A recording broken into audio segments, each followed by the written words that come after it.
गुरु प्रदत्त भाव के अनुसार, संबंध के अनुसार जब सेवा की जाती है तो बहुत जल्दी वो सेवा सिद्ध हो जाती है। आराध्य देव बात करने लगते हैं।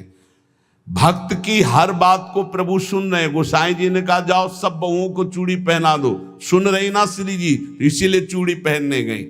हमारा भाव दृढ़ होना चाहिए, भाव में कमी नहीं होनी चाहिए। जैसा हम भाव गुरु प्रदत्त करेंगे वैसा ही इष्ट देव अनुभव कराएंगे। जाकी रही भावना जैसी, प्रभु मूरत देखी तीन तैसी। एक अयोध्या में उमापति नाम के महापुरुष निवास करते थे। ये बहुत शास्त्रों के ज्ञाता और भजनानंदी महापुरुष थे। तो इनको अपने में भाव आता था कि मैं गुरु हूं राम लक्ष्मण भरत शत्रुघ्न का, ये मेरे पुत्र और शिष्य के समान है। तो ये जब मंदिर में जाते कनक भवन में, तो कनक बिहारी राम जी को ये माला खरीदते हो, पहन के जाते और अपना पहना हुआ माला देते कि राम जी को और लक्ष्मण जी को पहना दो। और सीता जी के लिए कहते कि आधा दरवाजा मोड़ दो, पर्दा कर दो, बहू है हमारी। ये रोज ऐसा करते। पुजारी वैसा ही कहते, जैसा ही कहते, क्योंकि महापुरुष थे उमापति जी।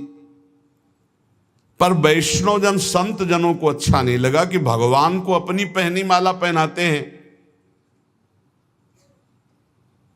सब वैष्णव जन खिलाफ हो गए और कहा ऐसा नहीं हो सकता, भगवान केवल तुम्हारे नहीं कि तुम आकर अपनी प्रसादी माला भगवान को पहनाते हो।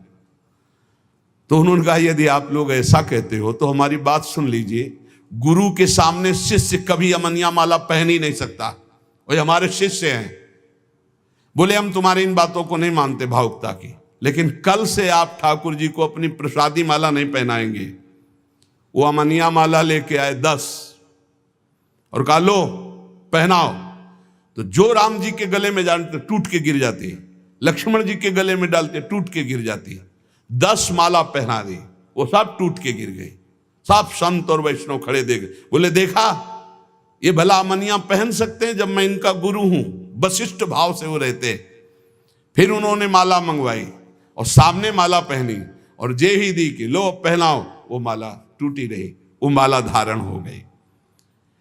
पंडित जी ने सब संतों से प्रार्थना की कि ठाकुर जी को जिस भाव से भजा जाता है ठाकुर जी वैसा ही व्यवहार करते हैं। आप अपने स्वामी के रूप में देखते हैं, लेकिन ये हमारे शिष्य हैं, हमारे पुत्र के समान हैं। क्योंकि मैं वशिष्ठ भाव से रहता हूं, इसलिए प्रभु मेरे भाव का पोषण कर रहे हैं, आप लोग अन्यथा ना समझिए। और जब ये मंदिर जाते तो पुजारी से कह देते कि जानकी जी की तरफ का दरवाजा थोड़ा सा जैसे बहु ओट में होती है ऐसे करो, कर देते। भावानुसार पुजारी जी जे ही देखते कि उमापति पंडित दर्शन करने आ रहे तो जानकी जी की तरफ दरवाजा कर देते या पर्दा कर देते। पुजारी जी विशेष सावधानी पूर्वक ऐसा करते। ये भी भक्तों को अच्छा नहीं लगा कि तुम ही अकेले थोड़ी दर्शन करते हो कि जानकी जी का, वो हमारी माता है, हमारे सर्वस्व हैं, आप ऐसा। तो एक दिन पर्दा नहीं किया। तो जे ही उमापति पंडित जी गए तो फटाक से आधा दरवाजा अपने आप बंद हो गया। सब आश्चर्यचकित हो गए, क्योंकि ऐसा कैसे। बस ये बात समझ लो, प्रभु भाव को बहुत पकड़ते हैं। भाव ही सबसे बड़ी वस्तु है। धड़ाक से दरवाजा बंद हो गया। पंडित जी ने पुजारी जी से कहा आप कभी चूक मत करना, जानकी जी हमारी बहू हैं, हमारे शिष्य की है, इसलिए वो कभी हमारे सामने ऐसे नहीं, पर्दा करके। तो पुजारी ने और संतों ने जान लिया कि महामहिम भाव को प्राप्त महापुरुष है। सबने क्षमा मांगी। गोसाई जी स्वयं पद रचना करने में कुशल और गा करके ठाकुर जी को पद सुनाने में कुशल। अष्टयाम सेवा पद्धति से श्री श्रीनाथ जी की सेवा करते और 8 परम प्रवीण कीर्तनकार नियुक्त किए। श्री सूरदास जी, श्री परमानंद दास जी, श्री कुंभन दास जी और श्री कृष्णदास जी। ये 4 महापुरुष श्रीमद वल्लभाचार्य जी महाप्रभु की कृपा पात्र थे। और श्री गोविंद दास जी, श्री चतुर्भुज दास जी, श्री छीत स्वामी जी और श्री नंद दास जी, ये 4 महापुरुष श्री विट्ठलनाथ गोसाई जी के कृपा पात्र थे। ये 8 महापुरुष 8 पहर की प्रिया प्रीतम की जो लीलाएं हैं वो गा गा कर श्रीनाथ जी के सामने सेवा पद्धति के अनुसार सुनाते थे। एक बार की बात है, किसी विट्ठलनाथ जी श्री ठाकुर जी को भोग लगा रहे थे, तो भोग में एक तिनका देखा। बहुत दुख हुआ कि मेरे सुकुमार लाडले ठाकुर और उनके भोग में इतनी असावधानी बनाने वाले तिनका। बहुत सावधान रहना चाहिए ठाकुर जी का जब भोग बनाए, तो बोलचाल में भी सावधानी रखे, कहीं थूक की छिट्टी ना चली जाए मुख में, ऐसा होता है। तो अगर कभी बात करनी हो तो रसोई से ऐसे करके बात करे, वैसे तो बात कम ही करे, मौन धारण करके बनाए। क्योंकि अगर हम पद जोर जोर से गाएंगे या बात करेंगे तो हमारे मुख से थूक की छिट्टी ठाकुर जी के भोग सामग्री जो बन रही है उसमें गिरना हो सकता है। कितनी सावधानी महापुरुषों के चरित्र से हमें प्राप्त होती। तिनका को देख करके बहुत दुखी हुए और कहा कि आज हम हैं, तब हमारे ठाकुर जी के भोग में तिनका निकला और कल हमारा शरीर छूट जाएगा तो तुम लोग कैसे हमारे ठाकुर जी की सेवा करोगे। तो मैं आज ही संन्यास धारण करूंगा और विचरण करूंगा, जैसा मनावे वैसा करो। आप इतना कहे तो सब लोग बहुत दुखी हो गए। सबने अनुनय विनय की कि एक बार अपराध क्षमा कर दो, ठाकुर जी के भोग में कभी त्रुटि नहीं होगी। आपने कहा हम परिहास में कभी झूठ नहीं बोलते, हमने कहा सन्यास लेंगे तो अब सन्यास लेंगे, अब हम तुम्हारे बीच में नहीं रहेंगे। श्री ठाकुर जी श्रीनाथ जी से आज्ञा लेने गए। ठाकुर जी ने बहुत उदास होकर के कहा, गोसाई जी एक गेरुआ वस्त्र हमको भी मंगवा दो। बोले आपको क्यों जय जय, आपके पास तो बहुत सुंदर सुंदर पोशाक हैं। बोले हम आपके बिना नहीं रह सकते, अगर आप सन्यास लेंगे तो हम भी सन्यास लेके आपके साथ ही चलेंगे। देखो कैसा प्यार करते। जैसे माधोदास बाबा जगन्नाथ जी को प्यार करते, तो जगन्नाथ जी से जाके आज्ञा ली, जय जय अब ब्रज 84 कोस आपकी लीला भूमि में जाना चाहता हूं, आदेश दे दो। बोले बाबा आपके बिना हम रह नहीं सकते। बोले नहीं जय जय, हमारे पास इतनी भोग सामग्री नहीं कि मैं रास्ते में आपको भोग लगाऊं, आपको नहीं ले जा पाऊंगा, पर हम जाएंगे ब्रज 84 कोस दर्शन करने आपकी लीला भूमि के। ठाकुर जी चुप हो गए, उनके आगे बस कहाँ। अब वो सुबह प्रातःकालीन चले। अब सुबह सुबह ही इतनी भूख लग आई तो उन्होंने कहा आज तक कभी ऐसी भूख नहीं लगी। तो एक माई थी, तो उससे कहा माई बहुत भूख लगी, कुछ मिल सकता है। तो बोले बाबा अभी बना देती हूँ। तो कुछ समय में वो भोजन बना करके और पवाने, और जब पवा रही थी माधवदास बाबा को तो रोते जा रही थी। तो बाबा की दृष्टि गई।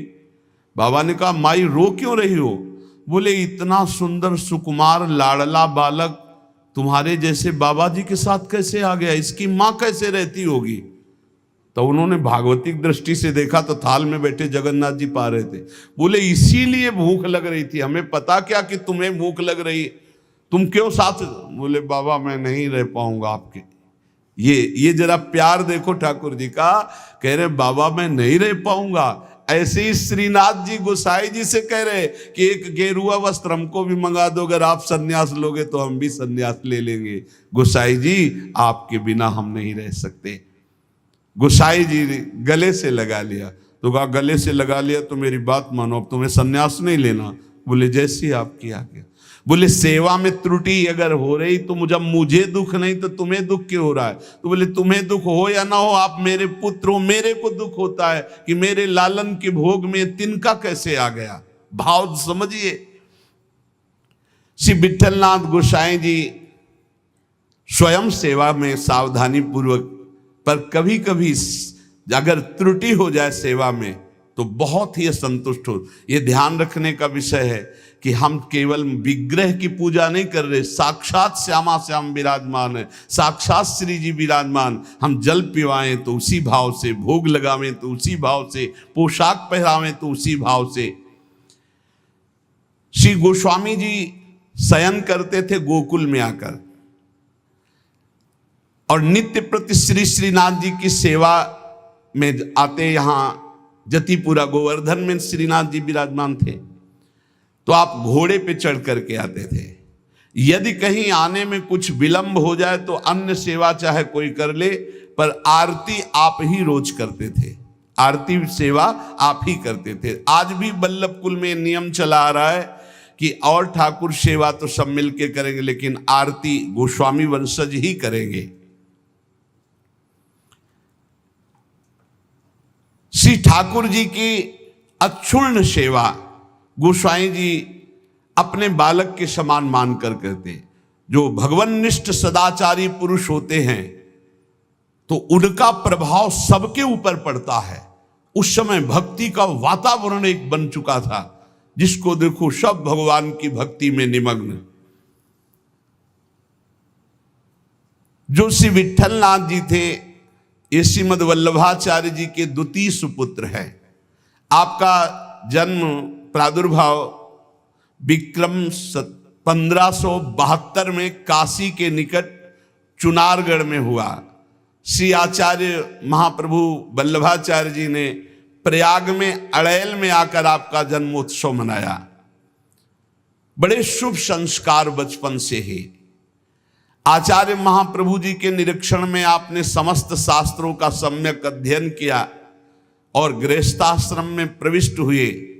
आपकी 2 पत्नियां थी, रुक्मिणी जी और पद्मावती जी।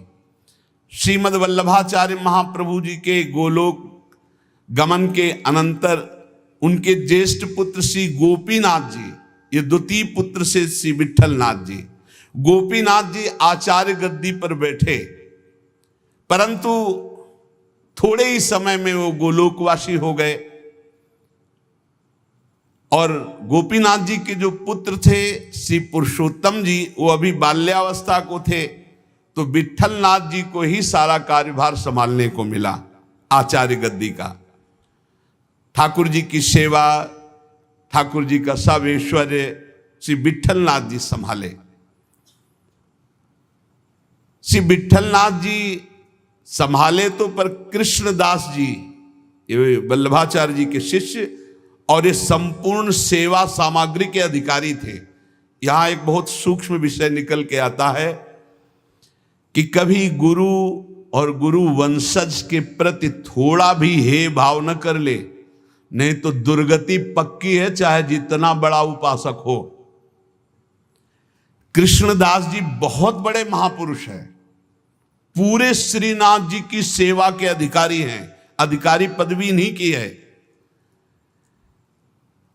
अब किसी सेवा पद्धति को लेकर कृष्णदास जी से श्री विट्ठलनाथ गोस्वामी जी ने, तो कृष्णदास जी असंतुष्ट हो गए। कभी ऐसा नहीं होना चाहिए। गुरु के समान ही गुरुवंशजों को समझना चाहिए।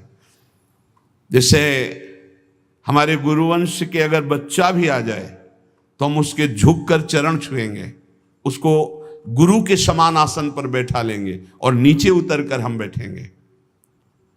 चैतन्य महाप्रभु ने ईश्वरपुरी जी के जब गांव में गए तो रज में लोट लोट के कह रहे थे, यहाँ के सब जीव जंतुओं की भी चरण रज हमारे लिए बंद नहीं, क्योंकि यहाँ हमारे गुरुदेव भगवान प्रकट हुए ईश्वरपुरी जी के गांव में।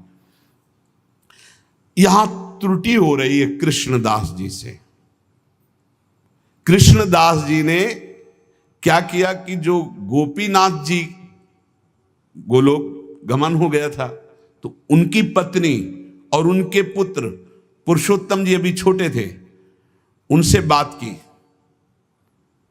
और गद्दी पर पूरा अधिकार कर लिया। पुरुषोत्तम है ही, क्योंकि उनके पिता गोपीनाथ जी अधिकारी थे, और हटा दिया श्री विट्ठलनाथ जी को।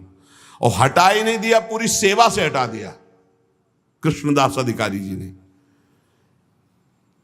पुरुषोत्तम जी को गद्दी पे बैठा दिया, उनकी मां को समझा बुझा करके दस्तखत करवा लिए और श्री विट्ठलनाथ गोस्वामी जी को हटा दिया। न श्रीनाथ जी की सेवा मतलब आना भी बंद करवा दिया। ऐसा नहीं करना चाहिए था, ये बहुत बड़ा अपराध बन गया। और बहुत बड़े महापुरुष हैं कृष्णदास जी, कोई साधारण नहीं। आगे उनके कभी चरित्र का श्रवण करना, इतने बड़े महापुरुष। गोसाई जी को सब अधिकार छिन जाने का कष्ट तो नहीं हुआ, पर सेवा छूट जाने का बहुत कष्ट हुआ। और महापुरुषों के हृदय में किसी भी तरह का यदि कष्ट हो गया तो उसे फिर भगवान बर्दाश्त नहीं करते। आपको बहुत क्लेश हुआ, श्रीनाथ जी का दुलार छूट गया, सेवा छुटवा दी कृष्णदास अधिकारी ने, आप पाराशौली में जाकर रहने लगे, पर बहुत दुखी अंदर से। और दूर तक वहां तक आते जहां श्रीनाथ जी की ध्वजा दिखाई देती है, वहां से साष्टांग दंडवत करके बहुत एकाग्रता पूर्वक ऐसे देखते मंदिर की तरफ, रोने लगते श्री विट्ठलनाथ जी। ये बहुत बड़ी हानि का विषय, बहुत बड़ी हानि का विषय। गुरुजनों से विरोध करने का मतलब है सर्वस्व का नाश, चाहे जितना बड़ा भी कोई तपस्वी भजनानंदी हो। एक श्री रामदास जी भीतरिया जो ठाकुर जी की सेवा में रहते थे, वो श्री विट्ठलनाथ जी की स्थिति से परिचित थे। वो रोज गुप्त रूप से समय निकालते, यद्यप श्री कृष्णदास जी ने उनको भी मना कर दिया था, पर वो जाते और गोसाई जी को श्री लालजू का बीड़ा प्रसाद देते। बीड़ा प्रसाद आंखों से ऐसे रख करके खूब रुदन करते श्री विट्ठलनाथ जी। ये बहुत बड़ा अपराध है, बहुत बड़ा अपराध। गोसाई जी ठाकुर जी के लिए अपने कर कमल से एक फूलों का हार बनाते और कहते पहना देना जाके, और रोज एक श्लोक दैन्यता का लिखते और कहते ठाकुर जी को सुना देना जाके। श्री रामदास जी नित्य प्रति आकर वो फूलों का हार और ठाकुर जी को एक श्लोक सुनाते, ठाकुर जी को फूलों का हार पहनाते, और ठाकुर जी रोज एक पान की बीड़ी देते जो उनको जाके देते और उनको प्रणाम करते। एक दिन ठाकुर जी ने संदेश में कहा कि गोसाई जी से कह दो मेघ तो समय पर बरसेगा, तुम दुखी क्यों हो रहे हो? मेघ तो समय आने पर बरसेगा, तुम दुखी क्यों हो रहे हो? विट्ठलनाथ जी के सामने जब जाकर रामदास जी ने कहा मेघ तो समय पे बरसेगा, आप दुखी क्यों हो रहे हो? लालन ने ऐसा कहा है। तो विट्ठलनाथ जी ने कहा कि मेघ तो समय पे बरसेगा, पर चातक अपनी टेक पुकार क्यों छोड़ेगा? चातक तो रटता ही रहेगा। बहुत सुंदर बात। अगर चातक अपनी रटन छोड़ दे तो चातक कैसा? मेघ तो समय पे बरसेगा, वो बरसे, लेकिन चातक अपनी रटन नहीं छोड़ सकता। मेरी रटन घटने वाली नहीं, मैं तो रो रो कर आपको पुकारता ही रहूंगा। चातक रटन घटे घट जाई, बढ़े प्रेम सब भांति भलाई। विट्ठलनाथ जी के इस दुख को अकबर बादशाह ने सुना, उसने तत्काल आदेश किया और कृष्णदास जी को बंदी बना के जेल में डाल दिया और गोसाई जी को विरुद्ध आचरण किया, इसलिए उनको कठोर दंड कृष्णदास जी को बादशाह अकबर ने। जब गोसाई जी को ये पता चला तो गोसाई जी ने अन्न जल त्याग दिया और कहा जब तक सम्राट अकबर सादर कृष्णदास जी को, ये देखो महापुरुषों का हृदय, सादर कृष्णदास जी को नहीं छोड़ते तब तक मैं अन्न जल भी नहीं पाऊंगा। जब बादशाह अकबर को ये पता चला कि गोसाई जी ने अन्न जल त्याग दिया तो सादर कृष्णदास जी को पुनः छोड़ दिया। कृष्णदास जी को जब ये पता चला कि गोसाई जी मेरे लिए अन्न जल छोड़ दिए, तब गोसाई जी के पास आए और चरणों में गिरे और कहा मुझे आपके प्रभाव का पता नहीं था, क्षमा कीजिए। कृष्णदास जी ने पाराशौली में आकर गोसाई जी के चरण पकड़ लिए। गोसाई जी गंभीर हो गए। महापुरुष अगर डांट दें तो बच गए आप, और गंभीर हो गए तो पिट गए आप, बस इतना समझ लो। गंभीर इसलिए हो गए कि तुमने लालन की सेवा छुड़वा दी, सब ठीक है, लेकिन लालन की से दूर रखा, दर्शन नहीं, सेवा नहीं, इसलिए गंभीर हो गए।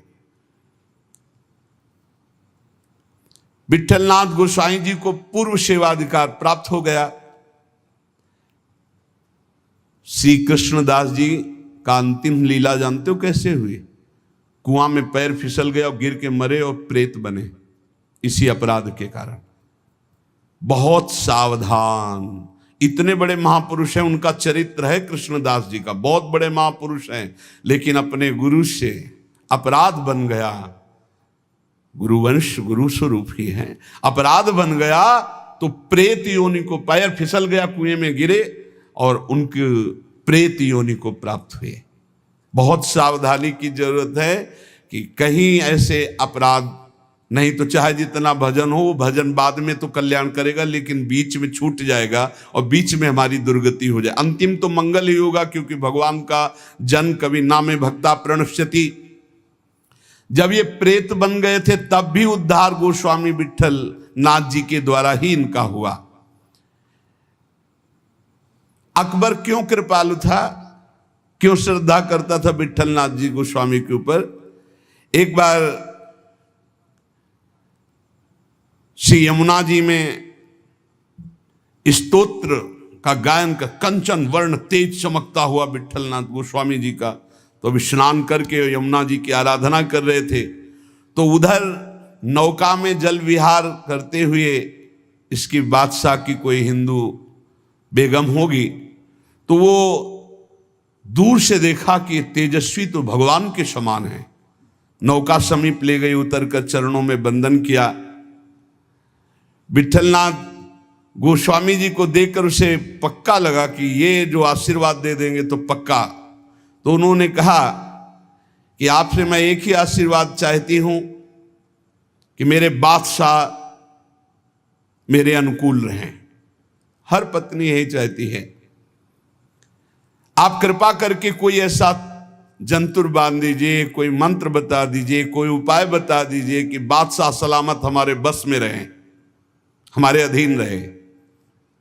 आपने मुस्कुरा दिया कि मैं एक जंतुर देता हूं, इससे बादशाह तुम्हारे अधीन रहेंगे, और दोहा लिख करके भुजा में बांध दिया। यंत्र मंत्र और तंत्र को भूल करो जन कोय, पति कहे सो कीजिए वो आप ही बस होए। ये दोहा लिख करके बांध दिया। दूर से गुप्तचर लगे रहते थे। गुप्तचर ने कहा कि विट्ठलनाथ गोस्वामी जी ने कोई जादू टोना करके आपकी हिंदू बेगम की बाह में जंतुर बांध दिया है। तत्काल आया, जब वो महल तोड़ दिया जंतुर और उसे कहा खोला जाए, खोला गया। और जब ये दोहा पढ़ा कि यंत्र मंत्र और तंत्र को भूल करो जनि कोई उपाय मत करो, ये यंत्र तंत्र मंत्र जंतर वाला, पति की आज्ञा में रहो, इसी से पति अधीन हो जाएगा। जब ये दोहा पढ़ा कि पति की आज्ञा का पालन रूप परम बल है जो पति को अधीन कर लेता है, बहुत प्रसन्न हुआ और कहा इसी समय मुझे विट्ठलनाथ गोस्वामी के चरणों में जाके प्रणाम करना है और उनके दर्शन करने। तब से बहुत श्रद्धा विट्ठलनाथ गोस्वामी जी के ऊपर, और वो आकर के गोकुल में और गोवर्धन में बहुत सी संपत्ति जमीन ये सब विट्ठलनाथ गोस्वामी जी को दी। श्रीमद वल्लभाचार्य महाप्रभु जी ने पुष्ट मार्ग का प्रवर्तन किया। विट्ठलनाथ गोस्वामी जी ने उसका बहुत प्रकाश किया। श्री सूरदास जी, कुंभनदास जी, परमानंद दास जी, कृष्णदास जी, ये वल्लभाचार्य जी के शिष्य, और नंददास जी, चतुर्भुज दास जी, श्री गोविंद दास जी, श्री छीत स्वामी, ये विट्ठल नाथ जी के शिष्य, ये रात दिन ठाकुर जी की सेवा में, पद गायन की सेवा में रहते थे। जिस समय महाप्रयाण का समय आया तो विट्ठलनाथ गोस्वामी जी ने सातों पुत्रों को बुलाया और अलग अलग ठाकुर जी प्रदान किए। 7 पुत्र श्री गिरधर जी, श्री गोविंद जी, श्री बालकृष्ण जी, श्री गोकुलनाथ जी, श्री रघुनाथ जी, श्री यदुनाथ जी और श्री घनश्याम जी। ये 7 पुत्र श्री विट्ठलनाथ गोस्वामी जी के थे। सातों को अलग अलग ठाकुर सेवा प्रदान की। श्री गिरधर जी को श्री ठाकुर मथुरेश जी, जो वर्तमान में जतिपुरा गोवर्धन में विराजमान है। श्री गोविंद राय जी को श्री श्रीनाथ जी, जो वर्तमान में राजस्थान में श्रीनाथ द्वारा में विराजमान है। श्री बालकृष्ण जी को श्री द्वारिकाधीश भगवान जो वर्तमान में काकरौली में विराजमान है, श्री गोकुलनाथ जी को जो वर्तमान में श्री गोकुल में विराजमान है, श्री रघुनाथ जी को श्री गोकुल चंद्रमा जी जो वर्तमान में कामवन में विराजमान है, श्री यदुनाथ जी को श्री बालकृष्ण भगवान जो वर्तमान में सूरत में विराजमान है, श्री घनश्याम जी को श्री ठाकुर मदन मोहन जी जो वर्तमान में कामवन में विराजमान है। इन सातों पुत्रों को सात ठाकुर की सेवा प्रदान की और चल अचल संपत्ति का बंटवारा किया और समस्त वैष्णवों को बुलाया और कहा आज हमें ठाकुर जी बुला रहे अपने धाम में। ऐसे जाना होता है महापुरुषों का। मृत्यु मृत्यु नहीं, महोत्सव होता है। सब वैष्णव जनों को बुलाया और बोले आज जो है ठाकुर जी बुला रहे हैं अपने निज सेवा में, निज धाम में। इनके पीछे पीछे पुत्र जो सातों पुत्र थे वो पीछे पीछे गए। आप चल करके जतिपुर आए, आपने निज कंठ की माला चतुर्थ पुत्र श्री गोकुलनाथ जी के गले में डाल दी और कहा सब वापस हो जाओ, अब मैं परम धाम जा रहा हूं। और गुफा में प्रवेश करने लगे तो सबसे बड़े पुत्र गिरधर जी ने आपका वस्त्र पकड़ लिया, तो केवल वस्त्र ही हाथ में रहा और आप अंतर्ध्यान हो गए, सदैव भगवान के धाम को गए श्री विठलनाथ गोस्वामी जी। फिर आकाशवाणी हुई कि मेरा जो वस्त्र तुमने पकड़ा इसी से मुझे अंतिम संस्कार जो होते हैं वो अंतिम उत्तर क्रिया इसी से संपन्न करो और जैसा हमने आदेश दिया वैसा कहना। तो जिस समय गोस्वामी जी श्री लालजू को श्लोक भेजते थे वो बाद में श्लोक संग्रहित कर करके लिखते थे, यद दैन्य त्वत्कृपा हेतुर न तदस्ति ममाण्वपि तां कृपां कुरु राधेश यया तद्दैन्यमाप्नुयाम।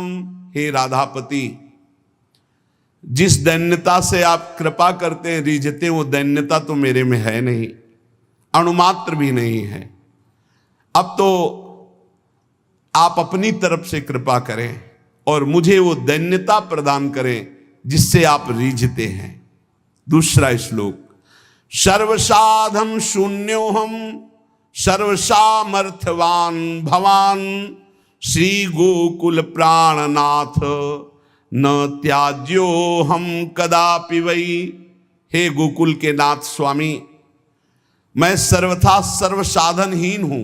देखो आचार्य हैं पर कैसी दैन्यता है, और आप सामर्थ्यवान हैं, अतः किसी भी स्थिति में आप मेरा त्याग मत कीजिए, क्योंकि मैं साधनहीन हूं, आप सामर्थ्यवान हैं, आपके द्वारा त्याज्य नहीं हूं। नाथ मेरा कभी त्याग मत कर देना।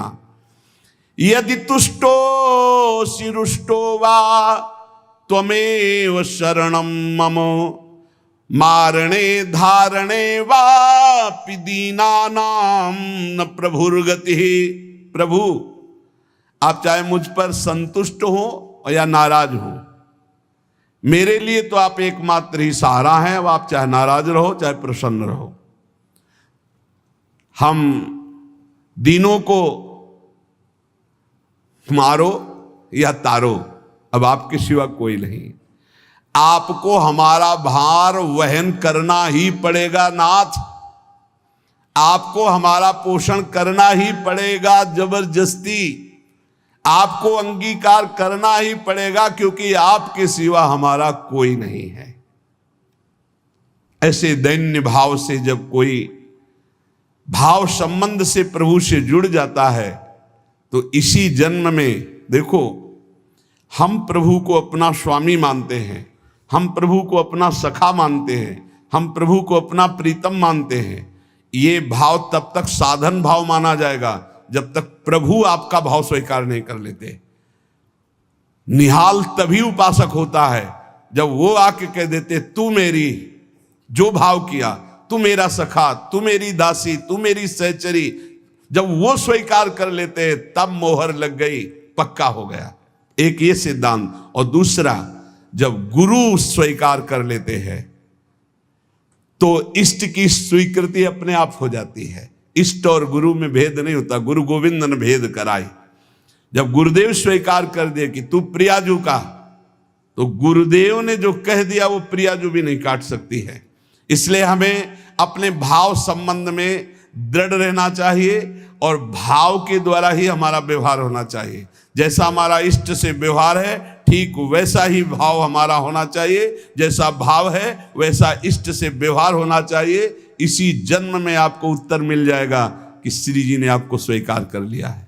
और जब ये आ जाता है कि श्री जी ने स्वीकार, एकदम बेपरवाही, ऐसी मस्ती आती है, कैसे उदाहरण में बताएं, बनेगा ही नहीं उदाहरण, पर थोड़ा सा इशारा, जैसे शाखा चंद्र न्याय से कहते हैं कि डाल के एक हाथ ऊपर देखो चंद्रमा दिखाई दे रहा, चंद्रमा तो न जाने कितनी दूर है पर अब चंद्रमा को देख पाते। ऐसे उदाहरण में जैसे भारत का कोई बड़ा अधिकारी आपसे आके हाथ मिला दो, कह दे चिंता मत करना, आज से मैं आपका, और आप जो कहेंगे सो हम करेंगे, फिर कैसा और लगेगा?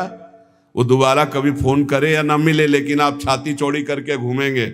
ऐसे ही हम श्यामाजू के बल अभिमानी, वो तो नाशवान पद है और नाशवान शरीर है और वो सर्वज्ञ नहीं है, वो अल्पज्ञ बहुत दूर रहता है, वो असीम नहीं है, वो अनंत नहीं है, सर्वत्र नहीं है, सर्वज्ञ नहीं है, लेकिन प्रियालाल असीम है, अनंत है, सर्वज्ञ है, सर्वत्र है। और गुरु ने संबंध करवा दिया, उनकी शरणागत करा दिया, और जिस समय शरणागति आपके हृदय में पुष्ट हो जाएगी तो हम श्री श्यामाजू के बल अभिमानी टेढ़े रहे मोहन रसिया सो बोले अटपटवानी। बड़ा अद्भुत आनंद इस ठसक में रहता है कि हमारी श्यामाजू, हमारी प्यारी जू, हमारी लाडली जू। हर समय नाम जप करते रहो और अपने आराध्य देव के सानिध्य का अनुभव करते रहो। इसी जीवन में इस माया प्रपंच से हटकर परमानंद स्वरूप प्रियालाल को प्राप्त हो जाओगे। विश्वास कर लो, बस नाम न छूटे और संबंध का भाव न टूटे तो निश्चित इसी जन्म में अनुभव हो जाएगा। शेष चर्चा आगे। श्री राधा वल्लभ लाल की जय।